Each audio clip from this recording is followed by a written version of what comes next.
Halo, selamat sore Tribuners. Hari ini Ariska kembali hadir menemani Anda di Live Tribun Travel Update edisi Jumat 24 Juni 2022. Dan seperti biasa, Ariska akan memberikan informasi terkait sejumlah wisata dan kuliner untuk Anda. Dan tentunya akan disampaikan secara langsung bersama sejumlah reporter kami yang ada di berbagai daerah. Inilah Live Tribun Travel Update selengkapnya. Tribuners, untuk mengawali informasi kali ini, Ariska akan ajak Anda untuk kulineran di kawasan Pasar Palmerah, Kelurahan Gelora, Kecamatan Tanah Abang, Jakarta Pusat. Di sana ada soto goreng Bang Ateng, Tribuners. Makanan yang sudah dikenal sejak tahun 2008 ini memiliki cita rasa yang berbeda dengan soto pada umumnya. Sebab sebelum disajikan, daging soto Bang Ateng ini digoreng terlebih dahulu, Tribuners. Dan selain itu, cara penyajian soto juga berbeda. Dan seperti apa penyajiannya dan bagaimana cita rasanya akan disampaikan oleh rekan Miftahul Munir dari Warta Kota. Silahkan Miftah. Baik, rekan Ariska, bisa saya jelaskan bahwa kuliner yang ada di kawasan Palmerah ini berupa soto goreng yang penyajiannya juga berbeda dari soto pada umumnya. Karena soto ini menggunakan bumbu rahasia milik Bang Ateng, dan kemudian soto itu digoreng sampai semua bumbu menyerap menjadi satu. Kemudian cara penyajiannya juga berbeda dengan soto lain. Jika pada soto-soto lain itu dagingnya disatukan dengan satu mangkok menjadi satu dengan kuah. Nah, kalau soto goreng ini berbeda karena dagingnya itu dipisah, artinya di mangkok tersendiri, dan kuahnya pun di mangkok tersendiri. Dan para pencipta soto ini bisa memilih kuahnya, bisa kuah bening ataupun kuah santan, sehingga ini menambah kelengkapan rasa yang dimiliki oleh soto Bang Ateng ini. Nah, kemudian soto ini buka dari pagi jam 8 sampai jam 5 sore. Terkadang juga kalaupun pukul 3 sudah habis, maka Bang Ateng akan menutup tempat jualannya. Dan harganya pun cukup terjangkau karena hanya sekira 26.000 sudah termasuk dengan nasi, dan 25.000 untuk soto biasa seperti soto Betawi, soto mie, dan soto lainnya. Dan memang soto ini sudah dikenal oleh kalangan masyarakat sejak tahun 2008, di mana pada saat itu Bang Ateng awalnya iseng untuk memasak daging sapi ini untuk dijadikan soto. Awalnya memang daging itu untuk dimakan tersendiri, namun ada pelanggannya yang menanyakan daging yang ada di wajan yang sudah digoreng tersebut. Akhirnya Bang Ateng itu hanya sekedar menyeletuk dengan nama soto goreng, dan pembelinya ini ingin mencoba karena penasaran dengan rasanya. Akhirnya setelah dicoba rasanya cukup lezat, dan Bang Ateng disarankan untuk menjualnya kepada para pelanggan. Akhirnya Bang Ateng pun setuju untuk menjual hingga sampai saat ini. Begitu rekan Ariska. Baik, Miftahul Munir dari Warta Kota, terima kasih atas laporan Anda. Kita beralih ke Malang, Tribuners. Di sana ada satu bangunan yang ditetapkan sebagai cagar budaya pada tahun 2019 silam. Bangunan rumah yang saat ini ditempati oleh generasi ketiga itu ditetapkan sebagai cagar budaya karena dianggap mewakili zamannya. Selain itu, ada pula sejarah dari rumah yang berusia lebih dari 50 tahun tersebut, Tribuners. Dan untuk mengetahui lebih lengkapnya, kita sudah terhubung dengan rekan Silvianita Widiawati dari Surya Malang. Silahkan rekan Silvi. Ya, selamat sore Tribuners dan Ariska. Dari Malang saya melaporkan bahwa beberapa waktu lalu saya mengunjungi rumah cagar budaya Jalan Anjasmoro 25. Ini merupakan salah satu bangunan cagar budaya yang ada di Malang. Dan yang menarik adalah meski usianya sudah cukup tua, namun masih cukup kokoh dan tidak ada yang rusak. Dari Irawan Prayitno selaku penghuni rumah yang merupakan generasi ketiga dari pemilik rumah almarhum Selamet, menyatakan dia merasa bersyukur karena meski rumahnya sudah tua, namun rumah peninggalan kakeknya ini masih sangat kokoh, dan sebagai penghuni dia masih tetap merawat agar bangunan tahun 1935 ini tetap terjaga. Dari rumah itu saya juga beberapa teman wartawan melihat kondisi bagian dalam rumahnya yang terdiri dari tiga kamar tersebut. Menurut Bapak Prayitno, pada 1935 itu rumah ini termasuk kategori rumah villa, namun dengan kondisi yang biasa atau mungkin berbeda dengan rumah-rumah milik Belanda saat itu. Adapun almarhum Slamet bisa menempati rumah tersebut karena diperkirakan karena jabatannya sebagai kepala rumah potong hewan. Army BTS menurut lu gimana? Nggak boleh salah-salah ngomong. Gue aja agak hati-hati juga, Cin. Maksud gue, menurut gue lo jawab pendek, aman, memuji, udah gue langsung move on nih.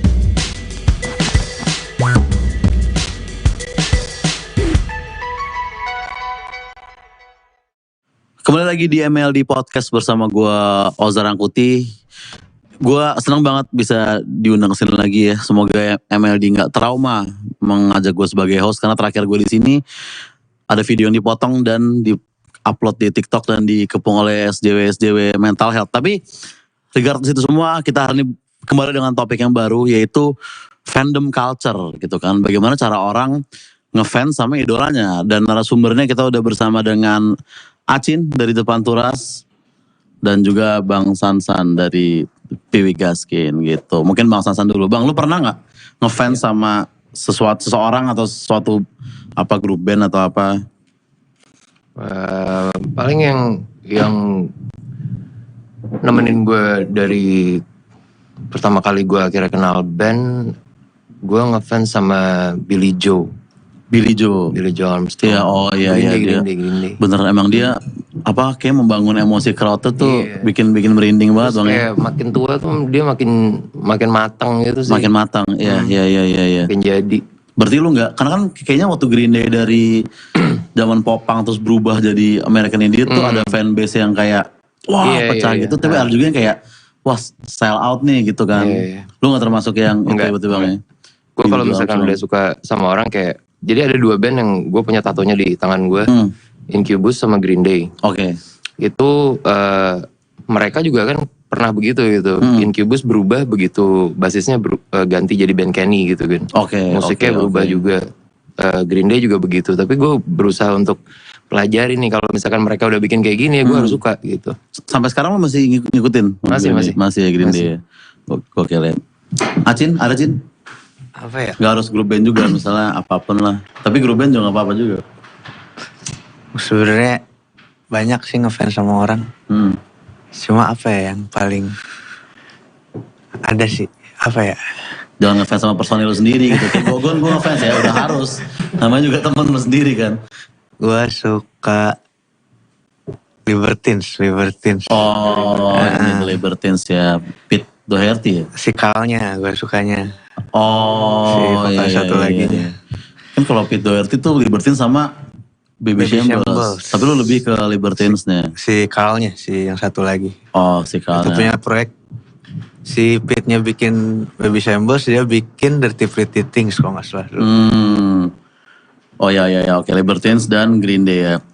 Billy Joe. Nah, sebelum kita lanjut teman-teman dari MLD, jangan lupa di follow Instagram @MLDspot. Kita juga ada di Spotify MLD Podcast dan YouTube MLD Spot TV. Jangan lupa di subscribe dan bunyikan loncengnya. Nah, pertama nih kita jawab pertanyaan dari Instagram dulu Bang ya. Jadi kita udah nanya, kita ngajak followers buat ngefans diem-diem atau ikutan fanbase gitu pertanyaannya. Nah, ada yang jawab pertama dari Ganis Rafita ikut fanbase gitu. Itu biasa kan.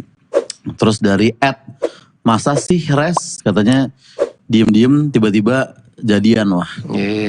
Bisa gitu lo fan. Baik. Itu mah bukan fanbase kali lo. Terus dari Ibnu Sina katanya paling gak demen sama fanbase-fanbasean. Kalau ngefans ya support karyanya aja gitu. Sebenarnya mensupport karya belum tentu fanbase Bang ya. Dan fanbase belum tentu mensupport karya juga gitu ya. Banyak juga mungkin ABK yang ngakunya ABK banget, tapi lu pernah nonton Panturas? Pernah, di mana? YouTube gitu. Itu kan belum mensupport karya ibaratnya ya. Atau nunggu gratisan gitu. Atau nunggu gratisan atau kayak download dari, tapi udah nggak ada kayaknya budaya download ya. Udah nggak ada ya Spotify ya. Platformnya banget. Ya. Berarti udah apa pembajakan dari fanbase gitu udah ini bang ya. Soalnya gue sebenarnya misalnya gue ngaku gue ngefans Green Day juga, cuman gue akuin ya dulu kayak pas gue SMP gitu ya gue sempat juga download gitu atau convert dari YouTube gitu ya. Kalau zaman sekarang berarti udah lebih mudah nggak menjadi fanbase yang true? Zaman gue dulu tuh kita bisa satu orang yang punya kasetnya gitu, ditaruh di deck B, gue pakai kaset kosong, gue taruh di deck A gitu, Terus habis itu dulu kan banyak banget tuh bajakan di Blok M. Iya, di ITS. Sepanjang jalan, sepanjang jembatan di atas tuh gitu. Jadi emang cuman sekarang tuh lebih digampangin karena buat lu jadi suka sama seorang dan tahu sama karyanya, ya internet cuy. Itu udah ngegampangin banget lagi buat sebenarnya nonton YouTube dari akun official juga udah mensupport kan. Udah. Dulu kan di TC Fatmawati juga banyak tuh bang, misalnya kayak CD Beatles kok lagunya bisa 100 gitu kan. Perasaan di mobil gue lagu cuma 9 kok ini. Bisa cepet gitu MP3 gitu MP3 ya. Nih. Sekarang udah nggak ada lah kayak gitu ya. Nah tapi untuk Bang Sansan ya, arti idola buat lu tuh apa sih? Apakah untuk bisa kita jadikan role model atau kita sebatas ya udah bangku penonton aja gitu?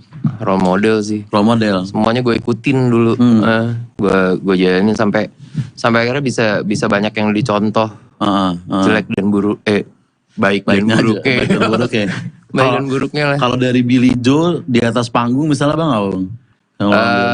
Powernya nggak bisa habis. Powernya nggak bisa habis ya. Terakhir gue nonton dia tuh kebetulan waktu itu Piwi jadi salah satu line up di Summer Sonic 2012. Oh iya, Summer Sonic. Jadi Jepang. pas di Jepang itu sampai akhirnya gue tungguin malamnya dia main, udah kelar main.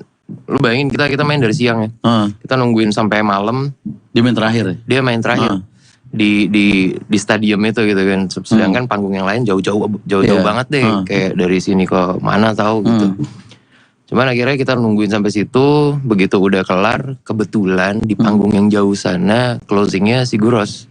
Oke. Nah, jadi udah puas di sini, jalan kaki ke tempat yang jauh, kita buka sepatu, nyender di belakang dengerin Siguros. Oh, pas banget kayak emang udah disetting buat seperti itu mungkin. Nggak pulang akhirnya kita ke hotel. Nggak pulang ke hotel gitu. Emang nggak mampu juga, kereta udah nggak ada cuma taksi di sana mahal. Oh, iya. Gagal pulang akhirnya. Itulah bayaran dari nonton Green Day dan Siguros itu ya. Terbaik tuh. Kalau lu apa sih? Ada juga nggak pengalaman yang lu lakuin selama jadi penggemar nih kayak tadi Bang Sansan? Penggemar Libertines misalkan kayak lu sesimpel beli poster nempel di kamar misalkan gitu. Dulu gue juga ada sama gue poster-poster Green Day juga bang. Gue SMP juga Green Day banget gue dulu. Gue juga sama dari SMP. Iya sampai gue pernah gue mau prom night pakai kemeja hitam sama jaket merah dasi merah pernah gue. Gue ada lagi fotonya pakai baju. Sampai sekarang kalau misalkan lagi SID konser tuh minimal ada 20 yang kayak gitu bang. Bener. Emang kuat banget ini. Gue nggak tahu sih kalau kita pakai istilah idola tadi kan agak serem ya. Agak serem ya. Kalau dilihat dari apa ya sisi etimologi itu apa ya? Emang artinya apa sih kata idola? Idola kan sebenarnya berhala gitu, jadi agak serem gitu loh. Ini nih terlalu cerdas nih dia bang. Maksudnya nggak cuma ini doang, surf rock doang, tapi edukasi juga. Ada edukasi. Emang artinya itu Cin sebenarnya? Kalau nggak salah ya, nggak tahu. Pokoknya kalau coba dilihat di KBBI atau translatean, idola itu sesuatu yang you worship gitu. Jadi agak serem kalau pakai istilah itu. Mungkin kita pakai istilah ini aja apa ya? Fans. Iya, tapi fans kitanya kan. Iya benar. Sosok yang kita gemari. Sosok yang kita dikuasai Belanda dan karena tugasnya itu dia mendapat rumah yang diangsur lewat gajinya, lewat pemotongan dan dibangun oleh pemerintah Raja Kota Malang. Sejauh ini meski dibandul sebagai rumah cagar budaya, namun masyarakat memang masih belum bisa ke sana secara pribadi, misalkan mengunjungi, kecuali mungkin perjanjian dulu sama pemiliknya. Dia akan senang hati menjelaskan tentang riwayat rumah itu dan kondisinya saat ini. Irawan sendiri memang suka bercerita tentang sejarah rumah tersebut yang dihuni dulu oleh mendiang kakeknya. Demikian Ariska. Baik, terima kasih rekan Silvianita Widiawati dari Surya Malang. Dan Tribuners, ada pula wawancara dengan Irawan Prajitno, penghuni rumah generasi ketiga. Berikut liputannya untuk Anda. Mulai ditempati tahun 35. Nah, rumah ini masuk dalam kawasan yang disebut sebagai Boblen 7. Mungkin teman-teman sudah pernah dengar Boblen? Pernah? Roda paham atau pernah? Ya, oke. Nah, jadi pada waktu itu tahun 17 sampai tahun 35 itu merencanakan kawasan Kota Malang ini. Nah, merencanakannya itu dalam 8 tahap. Masing-masing tahap itu disebut sebagai Boblen itu. Boblen 1 sampai dengan 8. Nah, area ini masuk dalam tahapan yang ke-7, dibangun tahun 34 sampai 35. Kalau dicari dari berbagai literatur, memang disebut Boblen 7 ini, rumah-rumah yang daerah sini ini sebenarnya diperuntukkan untuk para pejabat Kota Praja Malang pada waktu itu, yang notabene sini ya Londo, atau kaum pengusaha, ya Belanda juga. Kenapa kok mesti Belanda? Kawasannya memang diperuntukkan untuk orang Eropa. Yang non Eropa di mana ya sudah punya tempat sendiri, dan orang Belanda kan sudah menetapkan wilayah-wilayah gitu ya, wilayah Cina, wilayah Arab, wilayah pribumi ya, seperti itu. Daerah ini ditetapkan sebagai wilayah. Tribuners, di kawasan ekonomi khusus Likupang, Kabupaten Minahasa Utara, ada sejumlah sarana wisata. Satu di antaranya ada Paradise Golf and Resort Likupang, Tribuners. Tempat yang dulu dikenal sebagai Kasabayo Paradise Golf and Resort ini sejatinya adalah hotel. Saat berada di sini, Anda akan disuguhkan dengan pemandangan pantai dan beragam sarana menarik. Dan untuk mengetahui keindahan di sana, kita sudah terhubung dengan Fistel Mukwan dari Tribun Manado. Silahkan informasi Anda, rekan Fistel. Ya, makasih rekan Ariska. Dapat kami informasikan kepada Tribuners, di mana Likupang adalah kawasan ekonomi khusus yang berada di Kabupaten Minahasa Utara, Sulawesi Utara. Likupang ini adalah salah satu dari 5 destinasi wisata super prioritas yang ditetapkan oleh pemerintah pusat. Kawasan ini tengah digenjot infrastruktur dan sarana-prasarana lainnya. Meski baru dibangun, di area ini sudah berdiri sejumlah sarana pariwisata lawas untuk menunjang pembangunan di Likupang ini. Salah satunya ini Hotel Paradise Golf and Resort Likupang yang ada di Desa Main, Likupang Timur. Saat ini Hotel Paradise Resort milik investor Korea Selatan, sebelumnya sempat bernama Kasabayo. Nah, kalau Tribuners ingin ke hotel ini, jaraknya dari Kota Manado sekitar 50 km dan dapat ditempuh dengan kendaraan kurang lebih 1,5 jam. Hotel ini berdiri di bibir pantai Pasifik sejak tahun 80-an. Hotel ini berbintang 4 yang menawarkan berbagai ragam fasilitas, sarana untuk tamu dan pengunjung yang ingin berkunjung di sana. Pantai ini dengan hamparan pasir putih yang indah, yang bisa dipandang sejauh mata. Pengunjung bisa bersantai di gazebo-gazebo yang sudah disediakan. Dari hasil pantauan kami kurang lebih ada 15 gazebo. Di sana pengunjung bisa duduk sambil bersantai menikmati indahnya pantai dan laut di Likupang. Di sana juga bisa melihat Pulau Bangka, Tanjung Pulisan dari pinggir pantai Hotel Paradise ini. Di sana juga tersedia berbagai fasilitas seperti kolam renang, dan yang lebih bagus di sana karena ada 2 kolam renang, yaitu air panas dan air dingin. Jadi tinggal pilihan dari pengunjung, ingin yang air panas atau yang air dingin. Kalau di air panas dia hanya setinggi paha orang dewasa. Dan di situ tersedia juga tempat untuk merendam kaki bagi pengunjung. Selain itu, di kolam air panas yang setinggi paha orang dewasa ini sudah disediakan kolam yang berbentuk seperti tempat tidur. Jadi sambil tidur berada di kolam air panas. Nah, di sana juga baik di kolam air panas dan air dingin tersedia tempat untuk bersantai, baik yang tempat duduk atau tidur sambil melihat pemandangan. Nah, bagi pengunjung yang ingin mandi atau berenang di kolam air panas maupun kolam air dingin ini, mandi sepuasnya hanya dengan membayar Rp150.000 sudah bisa menggunakan fasilitas yang ada sambil melihat pemandangan di pulau-pulau dan laut lepas berwarna biru di Likupang ini. Demikian, Ariska. Baik, rekan Fistel Mukwan dari Tribun Manado, terima kasih dan selamat bertugas kembali. Tribuners, selanjutnya di Jambi ada tempat wisata kuliner baru yang menarik untuk dikunjungi, yakni Jambi Night Parades di kawasan Istana Anak-anak Pasar Jambi, Tribuners. Di sana Anda bisa menemukan aneka menu cepat saji hingga menu tradisional khas Jambi. Selain berburu kuliner, setiap malam minggu Anda juga bisa menikmati alunan live musik. Untuk mengetahui suasana di sana, kita sudah terhubung dengan rekan Rara Kusa dari Tribun Jambi. Silakan rekan Rara.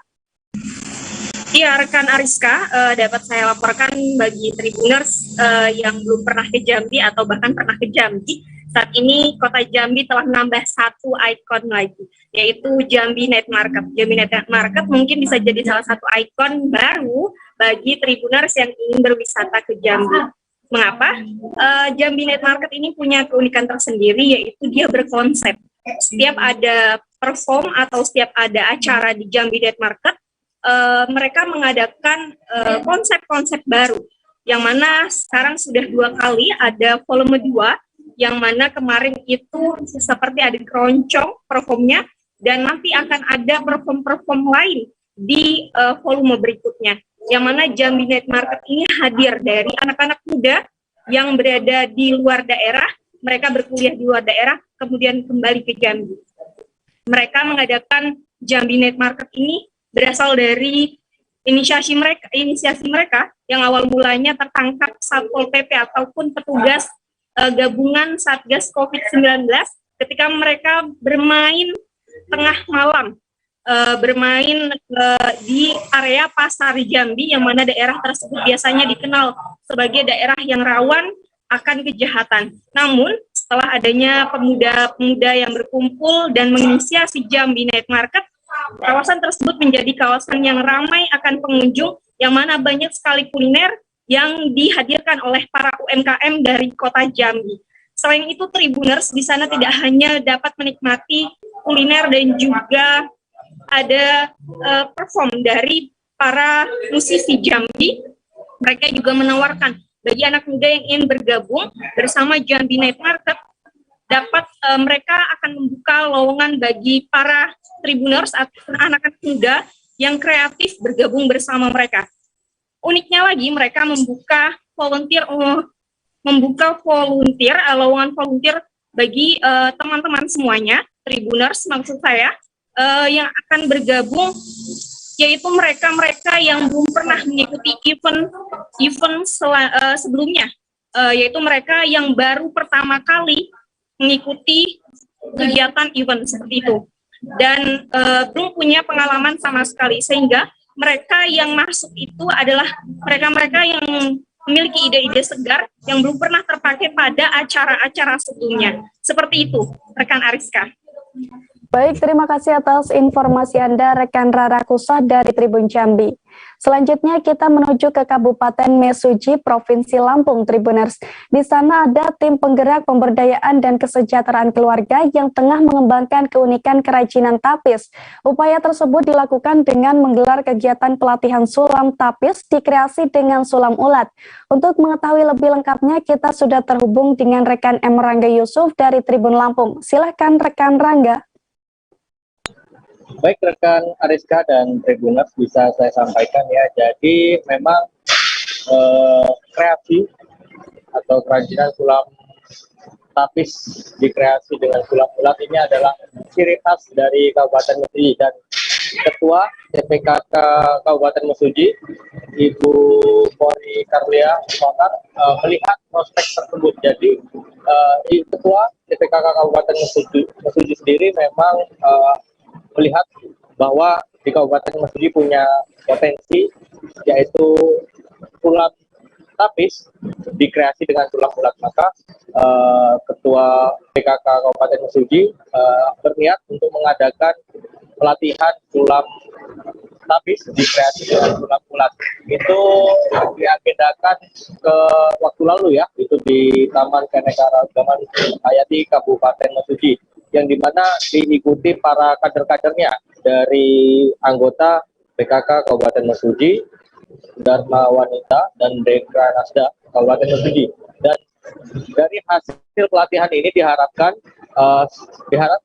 anggota ini mahir atau paham dalam proses pembuatan sulam tapis kreasi sulam ulat, yang diharapkan nantinya para anggota ini itu bakal diterjunkan ke masyarakat untuk dilakukan pelatihan di masyarakat tingkat bawah, yang harapannya masyarakat sekitar ini juga mampu membuat kreasi sulam tapis, kreasi sulam ulat. Begitu rekan Ariska dan Tribun, dan diharapkan kerajinan ini bisa juga dimanfaatkan sebagai jualan ya, yang berdampak pada perekonomian masyarakat di Kabupaten Mesuji. Begitu rekan Ariska dan Tribun.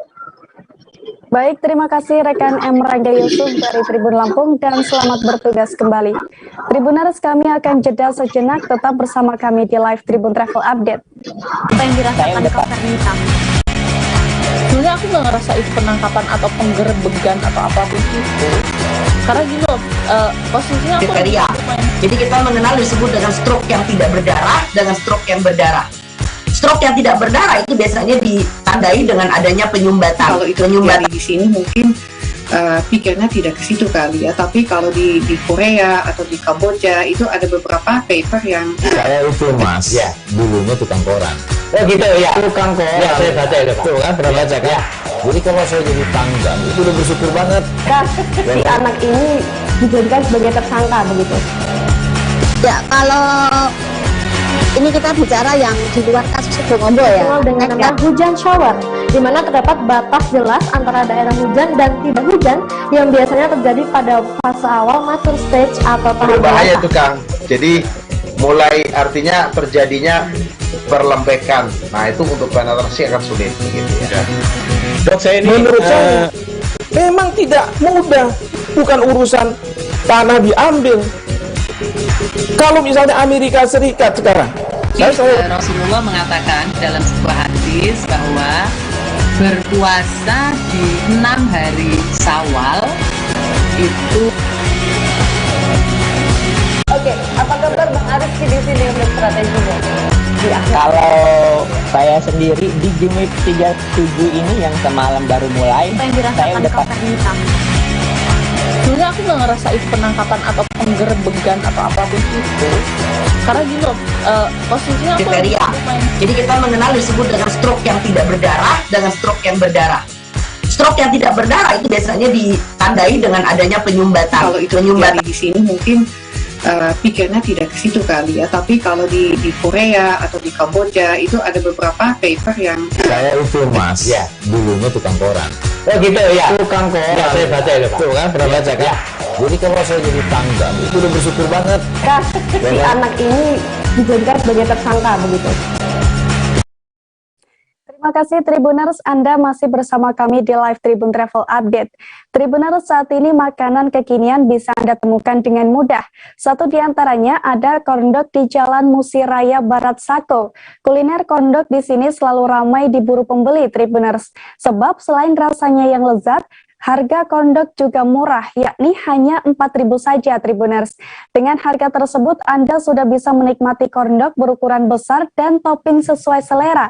Dan bagaimana kelezatannya akan disampaikan oleh rekan Widya dari Tribun Sumsel. Silahkan rekan Widya. Baik, terima kasih rekan Ariska. Kondok ini merupakan makanan kekinian yang ramai diburu masyarakat, salah satunya berada di kawasan Jalan Musiraya Barat, Sako, Kota Palembang. Kondok ini selalu ramai pembeli karena dengan harganya yang murah, yaitu dengan 4.000 itu bisa mendapatkan kondok yang lezat dan berukuran besar, dan pembeli itu bisa beraneka ragam memilih topping apa saja yang mau dikasih. Dan kondok ini juga dibuka dari pukul 8:30 pagi sampai jam 9 malam, yang berlokasi di sebelah Alfamart Kantor Camat Sako, Kota Palembang. Kondok ini berisikan dengan berbagai macam, ada full sosis dan juga ada full mozzarella yang dibanderol dari harga 4.000 hingga 7.000. Jika untuk full sosisnya itu 4.000 dan untuk dicampur mozzarella dan full sosis itu 7.000. Kondok full sosis dan mozzarella ini yang dibalurkan dengan adonan kondok, setelah itu diberikan tepung roti dan irisan kotak-kotak kecil kentang, lalu digoreng secara vertikal atau ditegakkan. Kondok ini merupakan kondok termurah di sekitaran Perumnas Sako, karena Tribun sudah memantau di sekitar Perumnas Sako, akan tetapi untuk kondok ini yang sangat murah karena dibanderol dengan harga 4.000. Dengan harga murah tersebut, jadi tempat ini selalu ramai pembeli dari siang hingga ke sore. Dari keramaian pembeli itu, kondok ini selalu habis jika sudah pukul jam 6 sore. Untuk pembeli itu bebas bisa memilih topping apa saja yang mau akan dikasih, seperti topping green tea, coklat, tiramisu, saus tomat, saus cabai, atau mayones, taro, strawberry, dan lainnya. Baik rekan Ariska. Baik, terima kasih atas informasi Anda rekan Widya dari Tribun Sumsel. Tribuners, selanjutnya kita akan menuju ke Jawa Barat. Di sana ada satu rekomendasi wisata baru yang menarik untuk dikunjungi Tribuners. Wisata ini bernama Karangpotong Ocean View. Tempat wisata ini menawarkan keindahan pantai yang memukau. Bahkan karena keindahannya, Karangpotong Ocean View sempat viral beberapa waktu lalu. Selain itu, Karangpotong Ocean View juga punya konsep yang kekinian, Tribuners. Berbagai aktivitas seru pun bisa Anda lakukan di sini, mulai dari wisata selfie, luxurious resort, glam camp resto, fall style hingga kids park. Nuansa di sini juga sangat menarik, bahkan kerap disebut-sebut mirip dengan Santorini, Tribuners. Karangpotong Ocean View ini memiliki gaya bangunan yang unik dengan latar belakang laut biru sebagai daya tarik utama. Pasalnya, beragam spot foto di Karangpotong Ocean View memang diadopsi dari gaya berbagai negara di dunia, seperti gerbang Tori Jepang sampai Santorini di Yunani. Selain itu, Anda juga akan menemukan spot foto menarik lainnya, seperti spot foto di atas jaring, saung-saung dengan bentuk unik, Candito Neok Flag, serta balon udara, Tribuners. Untuk menikmati berbagai fasilitas di Karangpotong Ocean View, Tribuners bisa membeli tiket masuk dengan harga Rp20.000 per orang saat weekday, sementara saat weekend sebesar Rp25.000 per orang. Karangpotong Ocean View ini buka setiap hari mulai pukul 6 hingga 18 waktu Indonesia Barat. Tribuners, informasi tersebut sekaligus mengakhiri perjumpaan kita pada live Tribun Travel Update kali ini. Nantikan informasi lainnya hanya di Tribun News. Dan saya Ariska Hoirina, beserta segenap kru yang bertugas pamit undur diri. Terima kasih dan sampai jumpa. Jangan lupa like, subscribe, dan share ya.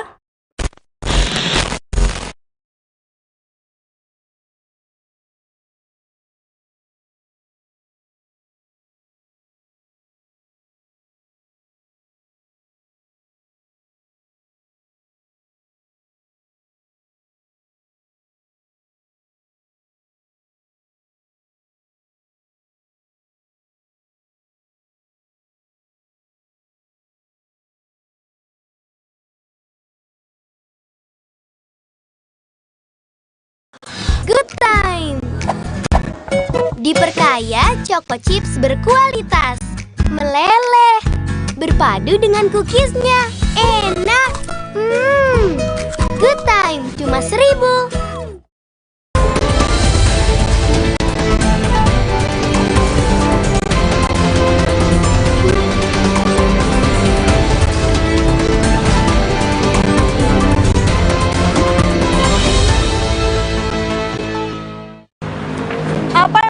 Di pikiran Anda ketika saya menyebut kata Jakarta dan transportasi. Nah, mungkin macet dan polusi udara jadi jawabannya. Memang ya, berdasarkan data, setiap harinya di DKI Jakarta ini ada sekitar 35 juta perjalanan, di mana memang masih didominasi oleh kendaraan pribadi. Lalu pertanyaannya, apa solusi dari pemerintah Provinsi DKI Jakarta dan bagaimana targetnya untuk terus membangun transportasi kota global di DKI Jakarta? Kita akan bahas hari ini bersama dengan Gubernur DKI Jakarta Anies Rashid Baswedan dalam spesial interview Jakarta Hajatan bersama saya, Mayfri Syarif.